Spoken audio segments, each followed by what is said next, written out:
नमस्कार. जय जिजाऊ, जय शिवराय, जय शंभूराजे. कसे आहात सगळे? मजेतच असाल तर आपलं राणकेशरी हेअर ऑइल कसं यूज करायचं आणि कशाने कोणते फायदे होते तर मी हे तुम्हाला सांगणार आहे. तर सर्वांना विनंती आहे की खूप मेहनतीने तेल बनवते मी आणि खूप महागडं सामान पण मिळतं, तर त्यामुळे चांगला वापर करा जेणेकरून 100% परिणाम मिळेल.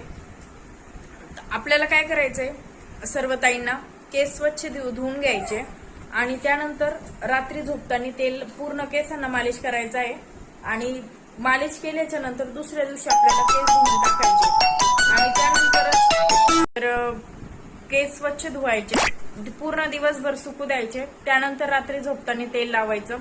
आणि 2 नंबर, ओल्या केसांमध्ये केस विचरायचे नाही अजिबात.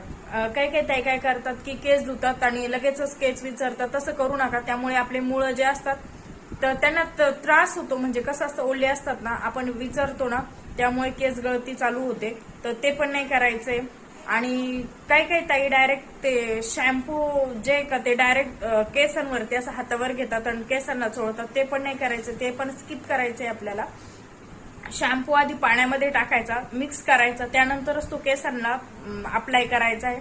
डायरेक्ट करू नका, डायरेक्टली केमिकल ते आपल्या केसांपर्यंत जातं, तर तसं करू नका. ते एक कारण आहे केस गळतीचं. आणि मेन म्हणजे स्ट्रेस, टेन्शन ते त्याच्यामुळे तर ते होतच. जे बाहेरचं धूळ, पोल्युशन ते आहे त्याच्यामुळे पण होतं. तर काही हरकत नाही. आपलं राणकेशरी आहे 100% नैसर्गिक आहे. 17 वनस्पती घटकांपासून बनतं आपलं राणकेशरी. व्यवस्थित वापरा आणि 100% फायदा करून घ्या. नक्कीच आपली ऑर्डर बुक करा. आणि एक सांगायचं सर्वांना की पहिलं जे बॅच बनवली होती तर ते तेल संपलेलं आहे. नवीन ऑर्डरवाल्यांना विनंती करते मी की 8 दिवस तुम्हाला थांबावं लागेल. 8 दिवसामध्ये तुमची सर्वांची जे आपलं राणकेशरी आहे तुमच्या सर्वांपर्यंत पोहोचेल. तर त्यामुळे मला एक 8 दिवसाचा टाइम द्या, कारण की ऑर्डर खूप येत आहे, खूप छान प्रतिसाद भेटतोय, त्याबद्दल धन्यवाद. 8 दिवसामध्ये सर्वांच्या ऑर्डर पोहोच होतील. दुसरी बॅच बनवायला घेते मी आता, तर ते हे करा, कारण की बऱ्याचशा जणांना पेमेंट पण करून ठेवलेलं आहे. त्यामुळे मी व्हिडिओच्या माध्यमातून सांगू इच्छिते की 8 दिवस तुम्हाला थांबावं लागेल, तर तेवढं सहकार्य करा मला.